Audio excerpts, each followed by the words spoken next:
শিক্ষার্থী এবং সাবস্ক্রাইবার ভিউয়ারগণ সকলকে আমার আন্তরিক শুভেচ্ছা এবং অভিনন্দন। আজকে আমি গণিতের অ্যাসাইনমেন্ট 3-এর সৃজনশীল 2 করিয়ে দিব। তো এই জন্য আমার চ্যানেল আপন ঘরের শিক্ষা সবাই সাবস্ক্রাইব করে নাও এবং বেল বাটন অন করে রাখো। তাহলে শুরু করা যাক। তাই প্রশ্নটা এরকম যে কোনো বর্গের পরিসীমা 12 সেন্টিমিটার আর একটি আয়তের বাহুর দৈর্ঘ্য দেওয়া আছে 2 সেন্টিমিটার। কত বলা আছে চিত্র সহ ঘুড়ির সংখ্যা দাও, অঙ্কনের বিবরণ সহ বর্গটি আঁকো এবং খ হতে অঙ্কিত বর্গের কর্ণকে উদ্দীপকের আয়তের কর্ণ ধরে আয়ত আঁকো। তো এক এক করে আমি 3টি প্রশ্নের জবাব দেওয়ার চেষ্টা করতেছি। প্রথমে কতে বলেছে ঘুড়ি কাকে বলে। এই হচ্ছে ঘুড়ির চিত্র। হ্যাঁ, এ বি সি ডি একটি ঘড়ি। এখানে আমরা যদি এইটাকে 3 সেন্টিমিটার ধরি তাহলে এটাও 3 সেন্টিমিটার, অর্থাৎ সন্নিহিত বাহু সমান হবে। আবার এই দুইটা যদি 5 ধরি এটাও 5, অর্থাৎ এই সন্নিহিত বাহু, তাহলে যে চতুর্ভুজের একজোড়া সন্নিহিত বাহু সমান তাকে ঘুড়ি বলা হয়। তাহলে যে চতুর্ভুজের একজোড়া সন্নিহিত বাহু সমান তাকে ঘুড়ি বলে। আশা করি তোমরা বুঝতে পেরেছো। এবার আসি খ। খতে দেওয়া আছে বর্গের পরিসীমা 12। তাই জন্য কী করতে হবে, একটা বিন্দু নিলাম, এই বরাবর একটা স্কেল ধরলাম, এখন গুনলাম 12। এই 1 সেন্টি 2 3 4 5 6 7 8 9 10 11 12। এখানে আর একটা ফোঁটা দিলাম, দিয়ে এই বরাবর একটি রেখা টেনে দিলাম, এটার নাম দিলাম পি। এটা হলো কত, 12 সেন্টিমিটার।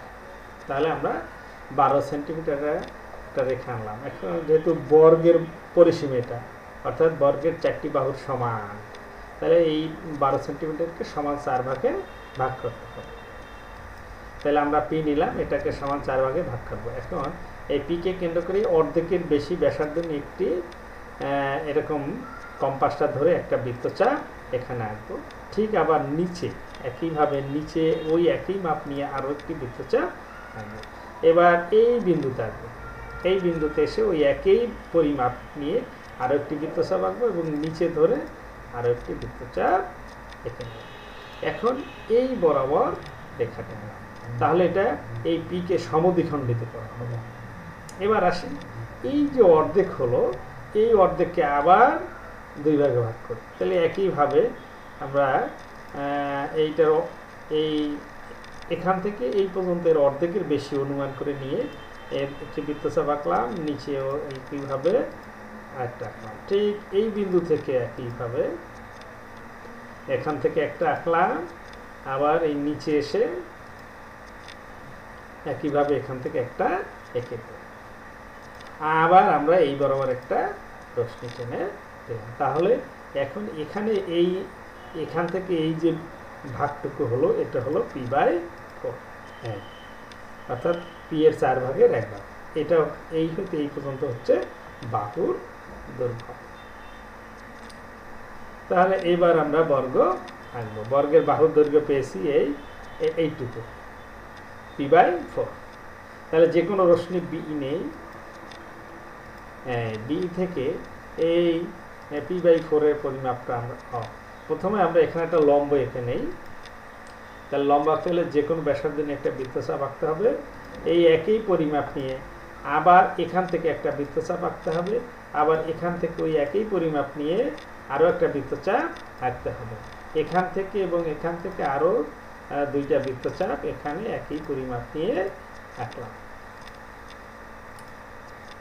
এই সবগুলো বৃত্তচাপের মান সমান হবে। এবার এই বিন্দু এবং এই বিন্দু বরাবর একটি রেখা টেনে দিলাম, এটা হলো এফ।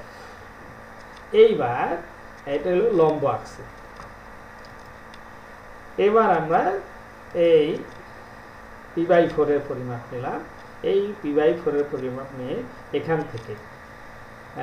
এখান থেকে বিসি অংশ কেটে নিলাম এবং এই বাহু থেকে বিএফ থেকে তারপরে বি এ অংশ কেটে নিলাম।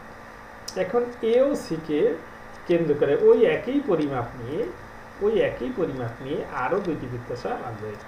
এখান থেকে এখানে একটা বৃত্তচাপ আঁকলাম, আবার সি বিন্দু থেকে এদিকে আর একটা বৃত্তচাপ এঁকে দিলাম। এখন এইটাকে দিলাম ডি। এখন এডি এবং সিডি যোগ করি। এডি যোগ করলাম, সিডি যোগ করলাম, তাহলে এ বি সিডি উদ্দিষ্ট বর্গ অঙ্কিত হলো। এখন এটার বিবরণ আমরা দেব। তাহলে বিশেষ নির্বাচন এখানে দেওয়া আছে একটি বর্গের পরিসীমা পি সমান 12 সেন্টিমিটার, বর্গটি আঁকতে হবে। অঙ্কনের বিবরণ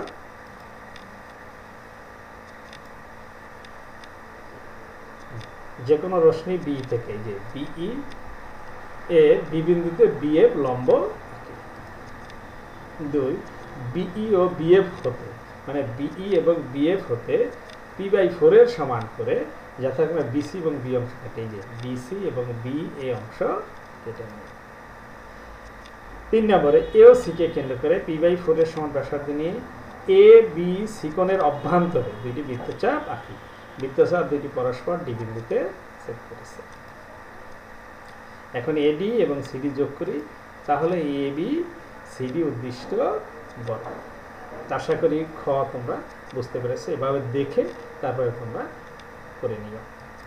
এবার আসি গ। তাহলে খ হতে পাই বর্গটির কর্ণের দৈর্ঘ্য আমি মেপে দেখেছি 4.25 সেন্টিমিটার। তাহলে এটা হলো কি কর্ণ। এই আমরা মেপে নিলাম বাহুর দৈর্ঘ্য 2 সেন্টিমিটার। ওখানে বলা আছে বাহুর দৈর্ঘ্য 2 সেন্টিমিটার, এটা হলো এ। আর কর্ণ, আয়তর কর্ণ, এটা হবে 4.25। এই 1 2 3 4 4.25, এটা হলো ডি। কর্ণ ধরে নিচে ডি, বাহু হলো এ। এখন আয়তটি আঁকতে হবে। তাহলে যে কোনো রশ্মি বি নিলাম। প্রথমে এই বি হতে এর পরিমাপটা নিলাম, ছোট হাতের এর পরিমাপ নিয়ে বি হতে কেটে নিলাম, বিসি অংশ কেটে নিলাম। এবার বি বিন্দুতে লম্ব আঁকবো। তাহলে যে কোনো ব্যাসার্ধের একটি বৃত্তচাপ আঁকছি। ওই একই ব্যাসার্ধ নিয়ে এখান থেকে একটা বৃত্তচাপ আঁকবো, আবার এখান থেকে আর একটা বৃত্তচাপ আঁকবো। এই দুই বিন্দু থেকে আবার উপরে দুইটা বৃত্তচাপ এঁকে দিলাম। হ্যাঁ, এটা হলো লম্ব আঁকা হলো, এটা হলো এফ। এইবার ডি এর পরিমাপটা নেব। হ্যাঁ, ডি এর পরিমাপ নিলাম। এই সি বিন্দু থেকে ডি এর পরিমাপ নিয়ে একটি বৃত্তচাপ আঁকতে হবে, যেটা বিএফ কে এখানে এ বিন্দুতে সেট করে। তাহলে এই হলো কর্ণ। এইবার এই বিসি কে কেন্দ্র, বিসি এর পরিমাপ নেব। বিসি এর পরিমাপ নিয়ে এই বিন্দু থেকে একটি বৃত্তচাপ এঁকে দিলাম, এবং এই এবি এর পরিমাপ নিয়ে, এবি এর পরিমাপ নিয়ে এই সি বিন্দু থেকে আরেকটি বৃত্তচাপ এঁকে, এই বৃত্তচাপ দুটি পরস্পর এখানে ডি বিন্দুতে ছেদ করেছে। এখন এডি এবং সিডি যোগ করে দিলাম।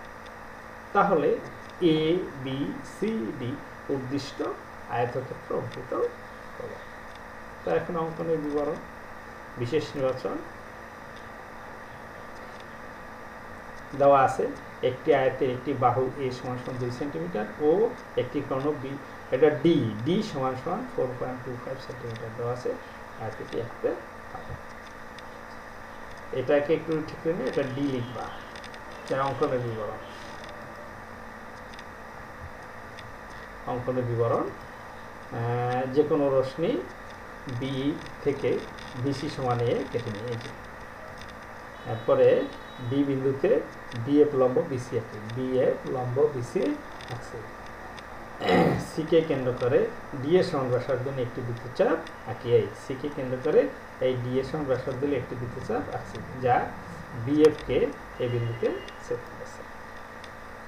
এখন এ এবং সি কে কেন্দ্র করে, একে কেন্দ্র করে বিসি এর সমান এবং সি কে কেন্দ্র করে এবি এর সমান ব্যাসার্ধ নিয়ে এবিসি এর অভ্যন্তরে দুটি বৃত্তচাপ আঁকি। মনে করি বৃত্তচাপ দুটি ডি বিন্দুতে ছেদ করেছে। এখন এডি ও সিডি যোগ করি, তাহলে এ বি সিডি উদ্দিষ্ট আয়তক্ষেত্র হবে। আশা করি তোমরা এখন পারবে। তাহলে আজকে এই পর্যন্তই আমার এই ছিল। সকলকে ধন্যবাদ।